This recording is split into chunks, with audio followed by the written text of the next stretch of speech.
Hello everyone, welcome back. Here in this video we will see how to write the compounded journal entries. So in the last video we have seen the meaning of simple and compounded journal entries. Simple journal entries already I have given a video in the previous videos. Now in this video we will see how to write the compounded journal entries whenever you are having more than one account on debit or credit side. Let us see the journal. Journalize the following transactions with narration. So on 1st August 2002, commenced business with cash rupees 40,000 and goods rupees 20,000. Means in this transaction we are having two transactions. Means first transaction is he is starting business with a cash of 40,000 rupees, and again he is going to purchase the goods of rupees 20,000 on the same date. So we are having two entries here. And on 3rd August 2002, purchased goods from Ashok and Company for rupees 10,000 and paid cash rupees 5,000. So here both credit and cash transactions are present because he is purchasing goods from Ashok and Company for a value of 10,000 rupees, but he is paying cash as of now is 5,000. So remaining 5,000 will go for paying for in the future time period. So this will be cash transaction and remaining 5,000 will be credit transaction. And on 5th August 2002, goods returned to Ashok and Company rupees 200. 10th August 2002, sold goods to Pawan and Company 30,000 rupees and cash received from his 20,000. Again here also we are having credit and cash sales. So he is selling goods worth of 30,000 but he is receiving only 20,000 as of now. So remaining 10,000 will be the credit sales. 15th August 2002, Pawan and Company returned goods rupees 500. So these are the transactions what they are given, and they are asking you to prepare the journal entries along with the narration. So the transactions which are having two transactions like credit purchase and cash purchases on the same date. So in the last video we have seen that we have discussed about the simple and compounded journal entries, where whenever we are having only one entry on debit, one entry on credit side, then will be called as a simple journal entry. When we are having more than one on debit side, more than one on credit side, then it will be called as the compounded journal entries. So in this problem, so here in case of the transactions where we are having credit purchases and cash purchases and credit sales and cash sales, the format of journal. So we'll be having date column, particulars column, ledger folio, debit and credit columns. So now we will go for having the journalizing the transactions which are given. So the first transaction is on 1st August 2002. So the transaction is so commenced business with cash of rupees 40,000 and goods of 20,000. Means in the transaction we are having two entries, that is two transactions. One is started business with cash of rupees 40,000 and another transaction is that on the same day he has purchased the goods of rupees 20,000. So now here you are having two options of writing journal entries. So you can write two transactions separately, that is first transaction as commenced business with transaction, and again one more transaction, one more journal entry for purchase of goods rupees 20,000. So that will become simple journal entry.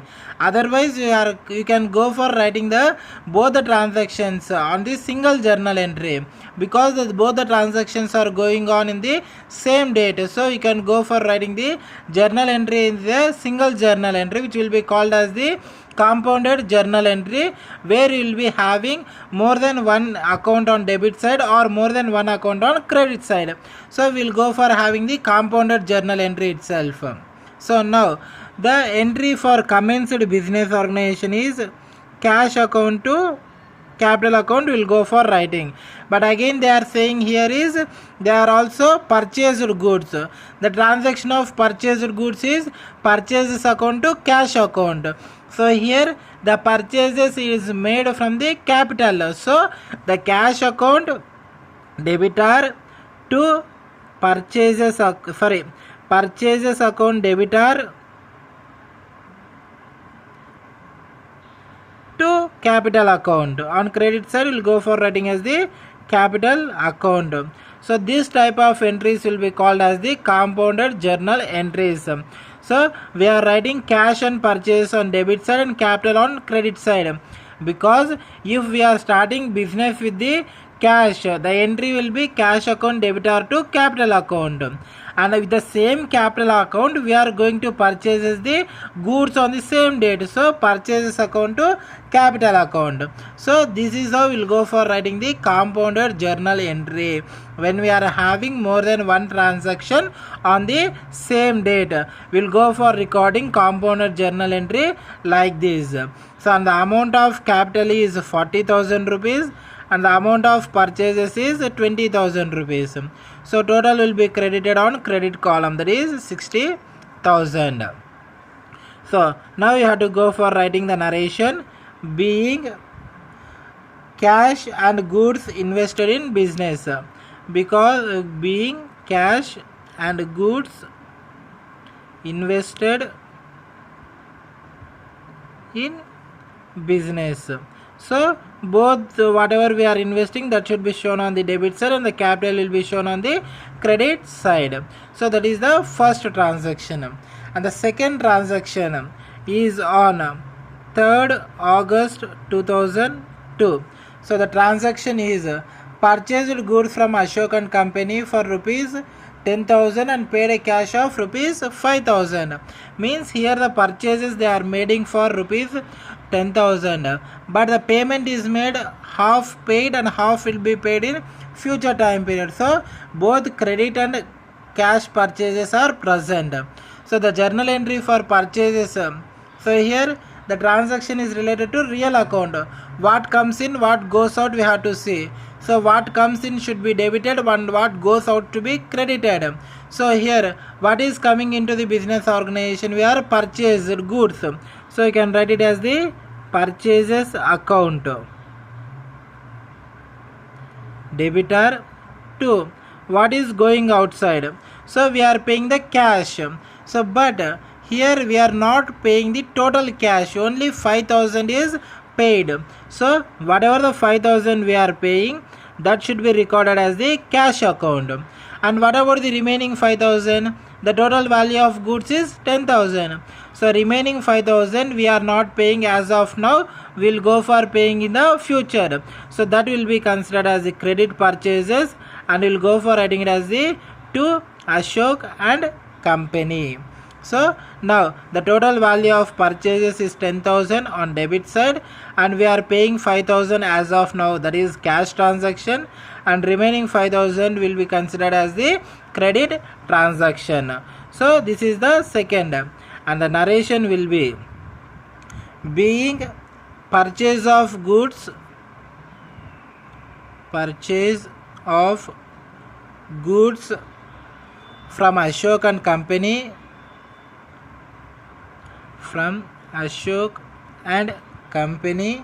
and paid cash partly, that means half amount we are paying and half amount we are not paying. So for that reason we are showing both cash and credit transactions here. So that is the second transaction. And now the third transaction, that is on 5th August 2002. The transaction is goods returned to Ashok and Company rupees 200. Whatever the goods we are purchasing here, out of those entire goods, so the goods of value 200 we are returning to Ashok and Company. So the journal entry will be Ashok and Company account debitor to purchase returns account, because in the previous transaction we are purchasing goods from Ashok and Company. So now we are giving the goods return to the same company, so it will become the purchase returns account. And also you can apply the rules of real account, because it is the transaction is related to the goods, so it will come under the real account. And the narration will be being goods returned to Ashok and Company. So this is how we'll go for making the transaction. and the next transaction is on 10 August 2002. So here the transaction is sold goods to Pawan and company and received cash of rupees 20,000. So the total sales made is 30,000 rupees. The total value of sales is 30,000 rupees, but the cash received is only 20,000. So the remaining 10,000 will be considered as the credit sales. So normal journal entry is cash account to sales account. If you are having credit sales, particular person account to sales account. So here we are having both credit as well as cash transactions. So Pawan and company account and cash account to sales account. So now the total value of sales is 30,000 rupees. So now value of 30,000 is sales. Always we will go for recording sales on credit side. So total value is 30,000. So now we have received a cash of 20,000 rupees. So cash account we are making the debit of 20,000 rupees. So whatever the remaining 10,000, so the total value is 30 and we are received a cash of 20,000. So remaining 10,000 will be considered as the credit sales. That will be written as the power in the name of the particular company account. So this is how we'll go for recording this is also compounded journal entry, and the narration will be being sale of goods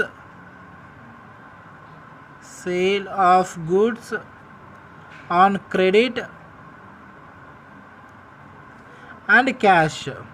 So both credit and cash transaction, cash sales are present. And the next transaction, that is the last transaction, is on 15th August 2002. So the goods returned by so the last transaction is the goods returned by Pawan and company. So here there is in the previous transaction we sold the goods to Pawan and company. Now the Pawan and company is returned goods, so it will become the sales returns. Now sales returns will be written on the debit side. So sales returns account debit to the person is going to give returning the goods. So to Pawan and company account.